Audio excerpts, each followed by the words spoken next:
الحمدللہ وکفا وسلام علی عبادہ الذین اصطفیٰ اما بعد۔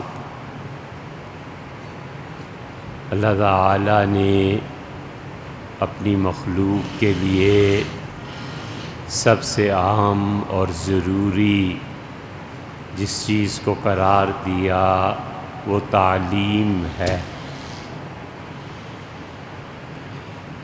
کھانے سے زیادہ ضروری، عبادت سے زیادہ ضروری، ہر چیز سے زیادہ ضروری تعلیم کو قرار دیا، اور صحیح عقیدے کے بعد سب سے بڑی اللہ کی نعمت ایمان ہے، اور ایمان اور صحیح عقیدہ اس کے بعد اللہ کی سب سے بڑی نعمت وقت ہے۔ پہلے نمبر پہ ایمان اور دوسرے نمبر پہ ٹائم ہے، اور اس کے بعد ساری باتیں ہیں۔ اور اللہ نے جو ایمان بھی قرار دیا ہے تو ایمان خود علم سے آتا ہے۔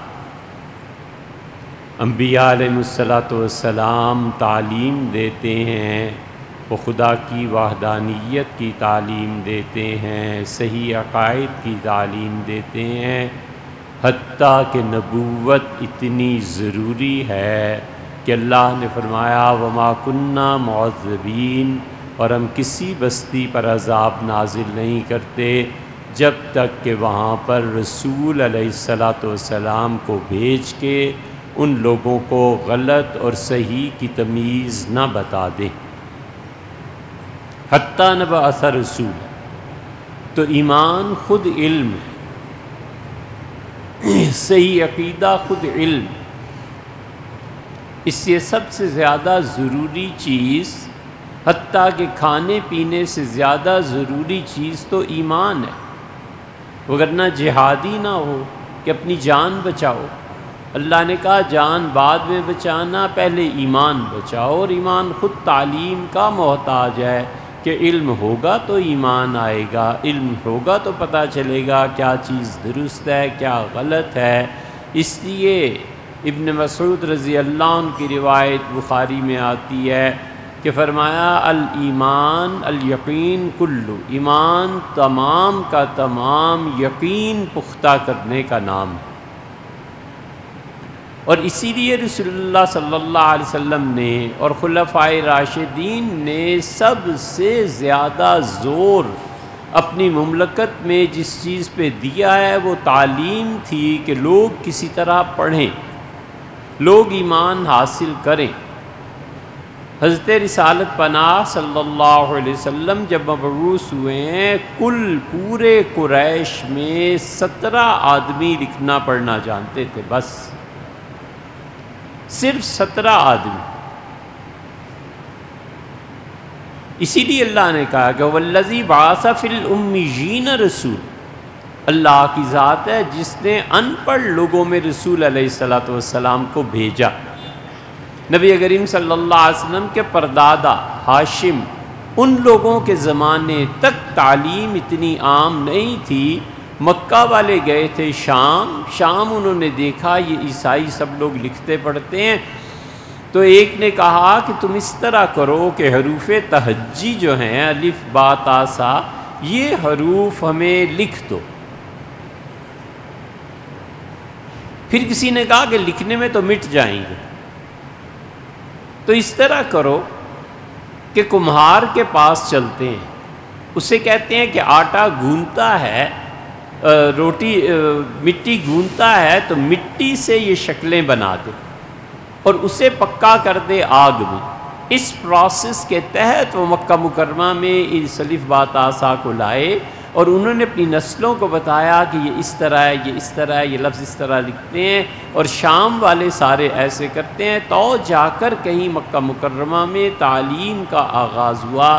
اور رسول اللہ صلی اللہ علیہ وسلم جو تشریف لا رہے تھے، اللہ نے ایک صدی پہلے بنیاد ڈال دی کہ وہ عظیم الشان، وہ اتنا پڑھا لکھا، وہ علم کا منبع اور دریا سمندر آ رہا ہے، اور اس نبی علیہ السلام کی تعلیم کو سمجھنے والے لوگ پیدا ہوں۔ سارے قریش میں 17 آدمی تھے جو رسول اللہ صلی اللہ علیہ وسلم نے پڑھنا لکھنا جانتے تھے، اور ان میں یہ 4 خلفاء بھی تھے۔ خلافت اللہ نے انہی لوگوں کو دی ہے جنہوں نے تعلیم حاصل کی تھی، لکھتے تھے، پڑھتے تھے۔ سیدنا عمر اور ابوبکر رضی اللہ عنہما کا خط اب تک دنیا میں موجود ہے، اور کیا خوبصورت خوش خطی سے لکھا ہوا ہے۔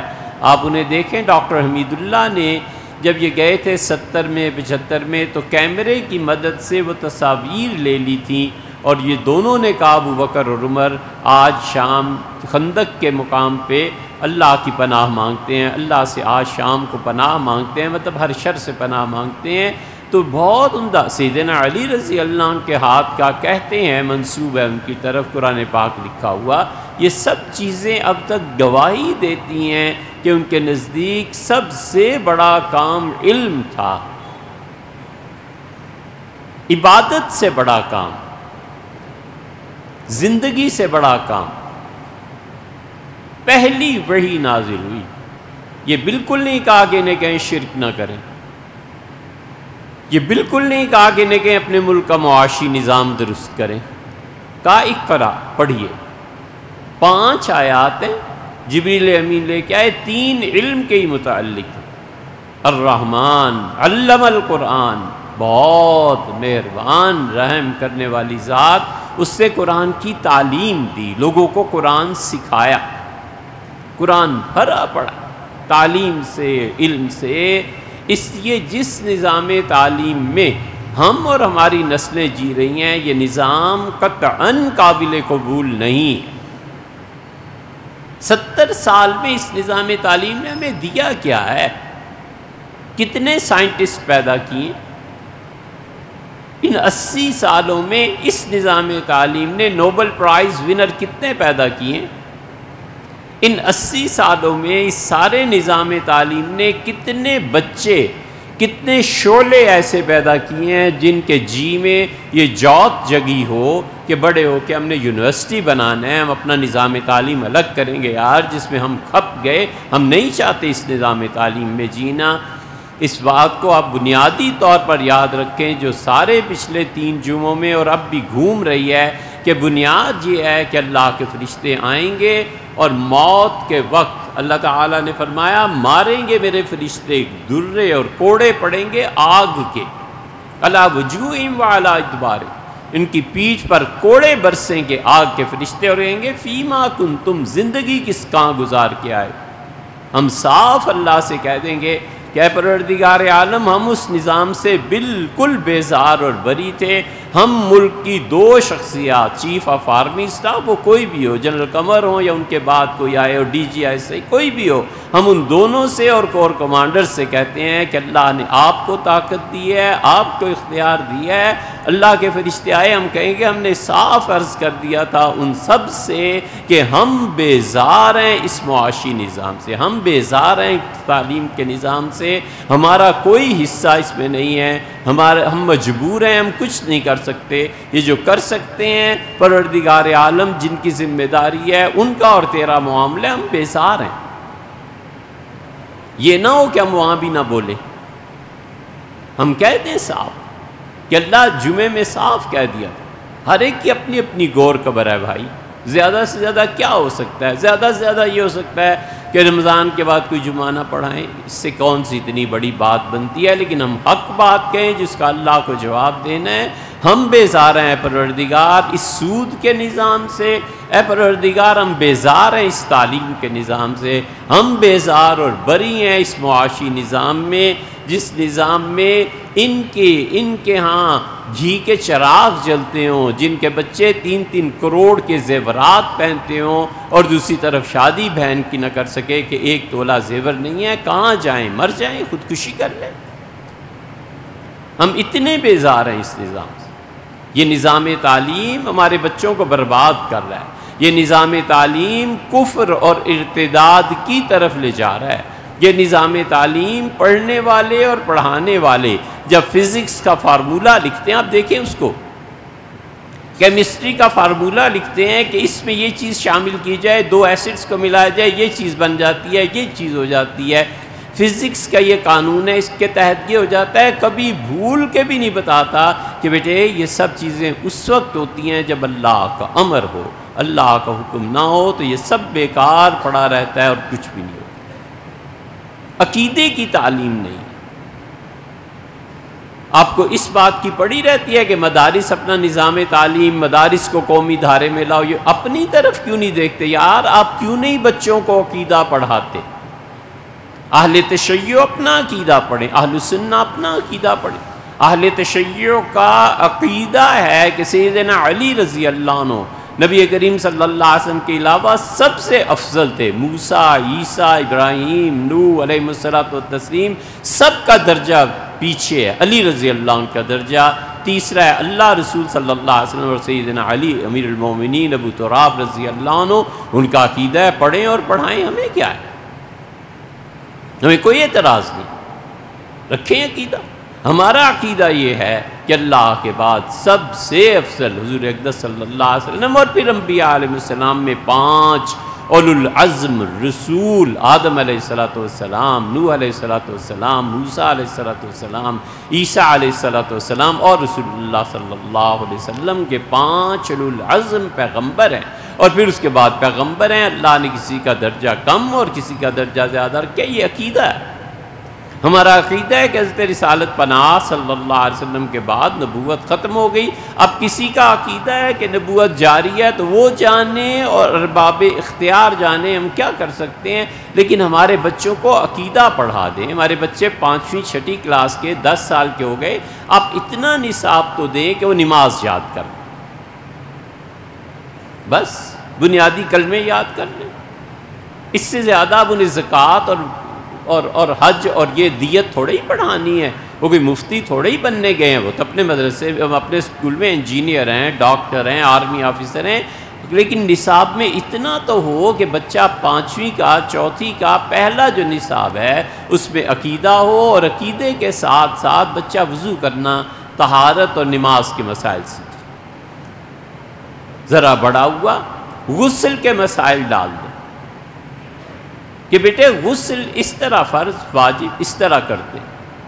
ہم میں سے کون نہیں جانتا کہ شادی کے بعد بھی لوگ غسل کے مسائل نہیں جانتے؟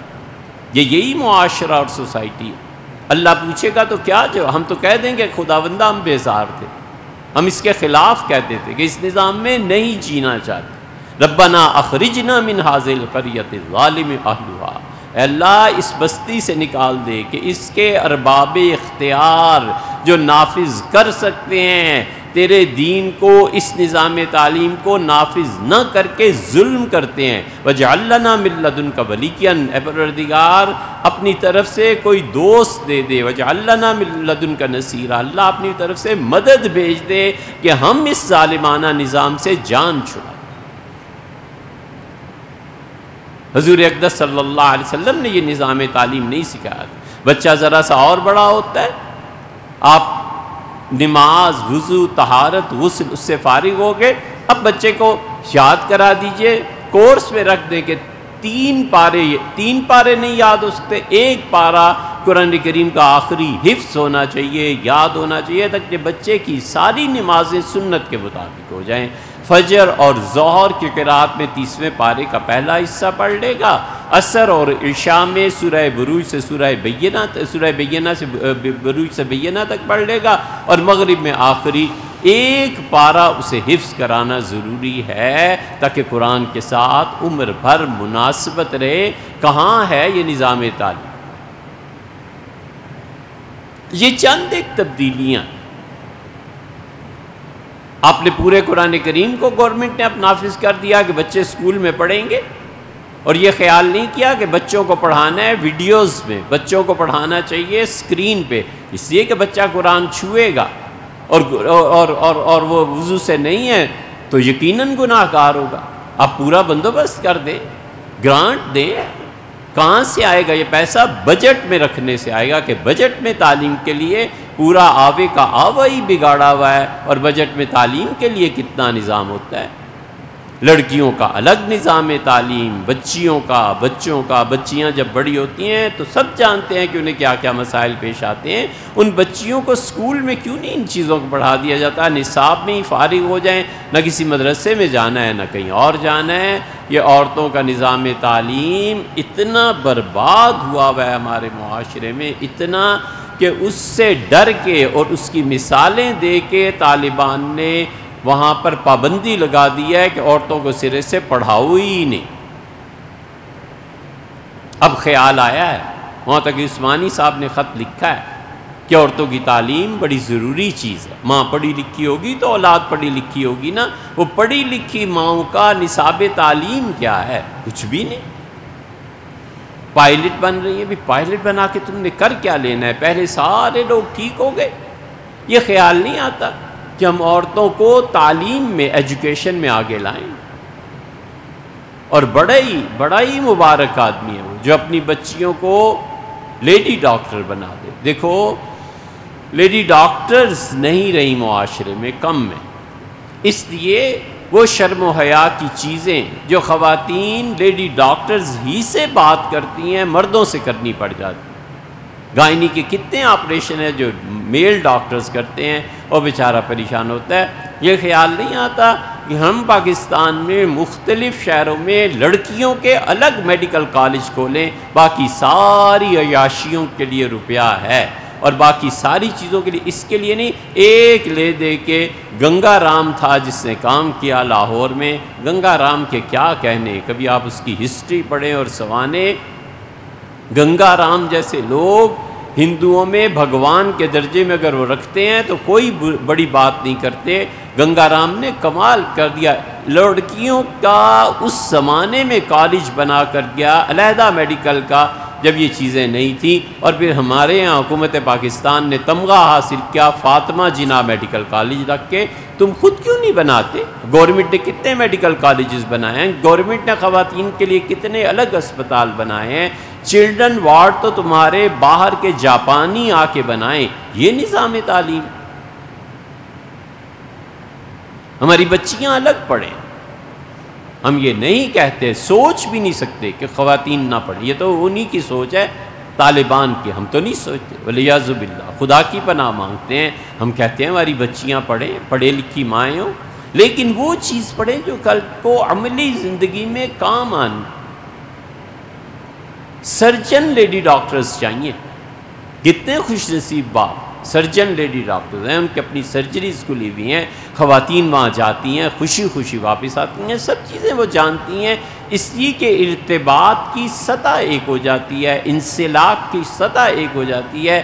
یہ نظام تعلیم اللہ کے ساتھ کفر کا درس دیتا ہے. یہ فلسفہ، یہ فزکس اور یہ کیمسٹری اور یہ چیزیں پوری کانٹوں کی ایک باڑ ہمارے بچوں کے دماغ میں بچھا دیتی ہیں. ساری عمر لگ جاتی ہے ان کانٹوں کو چنتے چنتے. مسجد میں آتے ہیں تو اللہ ہے، اور وہاں جاتے ہیں تو وہاں کہتے ہیں کہ جی فزکس کے اصول کے مطابق یہ نہیں ہو سکتا. پھر اور آگے بڑھتا ہے تو کہتا ہے حضور صلی اللہ علیہ وسلم کو معراج کیسے ہو گئی؟ فزکس کا اصول تو یہ ہے، کیمسٹری یہ ہے. اس انسان جب خلا میں اسپیس پہ جائے گا تو نکلے گا تو فرکشن پیدا ہوگی، اس سے یہ چیز پیدا ہوگی، اس سے آپس میں ٹکرائیں گے. کوانٹم کی تھیوری یہ کہتی ہے. اللہ کا شکر ہے سب کچھ یہ جھک مار کے لکھ پڑھ کے اب احساس ہوتا ہے کہ کاش کچھ دو چار صفحے سیرت کے پڑھ لیے ہوتے. کدھر جھک مار. ہر بچہ پڑھے کہ مادہ نہ پیدا ہوتا ہے نہ فنا ہوتا ہے. یار یہ صرف اللہ کی ذات ہے جو نہ پیدا ہوئی نہ فنا ہوئی. صرف اللہ کی، اس کے علاوہ کائنات میں کوئی چیز ایسی نہیں.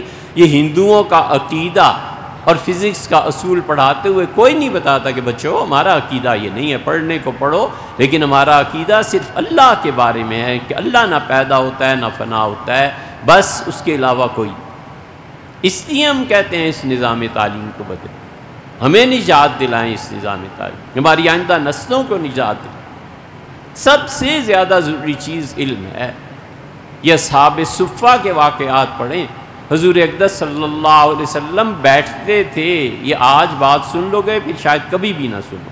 حضور اقدس صلی اللہ علیہ وسلم بیٹھتے تھے اور املا کرواتے تھے کہ بچوں لکھو، ایسے لکھتے ہیں، ایسے لکھتے ہیں، اور بچوں کو املا کر کے عربی لکھنا سکھاتے تھے۔ حلیۃ الاولیاء پڑھیں، اصحاب صفہ کی تربیت رسول اللہ صلی اللہ علیہ وسلم نے کیسے کی تھی۔ پڑھنے کا مقام ہے اور سیرت کا۔ آپ کی کسی بھی کلاس میں کوئی سیرت طیبہ کی بک نہیں ہے، اسی لیے تو یہ کتابیں لکھی جاتی ہیں، اعتراضات ہوتے ہیں۔ اب ڈھونڈو کسی مولوی کو سیرت پہ، یہ حضور صلی اللہ علیہ وسلم یہ کیوں بھئی وہ اسی وقت پیدا ہوتے ہیں جب سیرت طیبہ کو پڑھا ہی نہیں۔ آپ نے نصاب میں کہیں بھی سیرت کو بھی ڈالا ہے کہ ایک سبجیکٹ کا اضافہ کرنا ہے، حضور اقدس صلی اللہ علیہ وسلم کی سیرت کو ڈال دیں۔ جنرل کیانی نے چیف صاحب آپ سے پہلے جو کام کیا وہ بھی دیکھنے کا، انہوں نے کہا صرف میتھمیٹکس پڑھو، فزکس پڑھو، کیمسٹری پڑھو اور آگے چلو۔ انہوں نے تو مطالعہ پاکستان کو بھی نہیں رکھا، اردو کو بھی نہیں رکھا۔ ہمیں نہیں معلوم جنرل کیانی صاحب کے قائم کردہ ابھی سکولز کام کر رہے ہیں یا نہیں، لیکن ہم آپ سے کہتے ہیں کہ آپ بیلنس نصاب بنا دیں، آپ کچھ مہربانی کریں اس قوم پہ اور آپ یہ کام کر جائیں، وگرنہ یہ نظام تعلیم جتنا خرابیاں یہ اس نظام یہ اصل جڑ اس کی یہی بے پردگی، بے حیائی، اس پہ احتجاج ہوتا ہے۔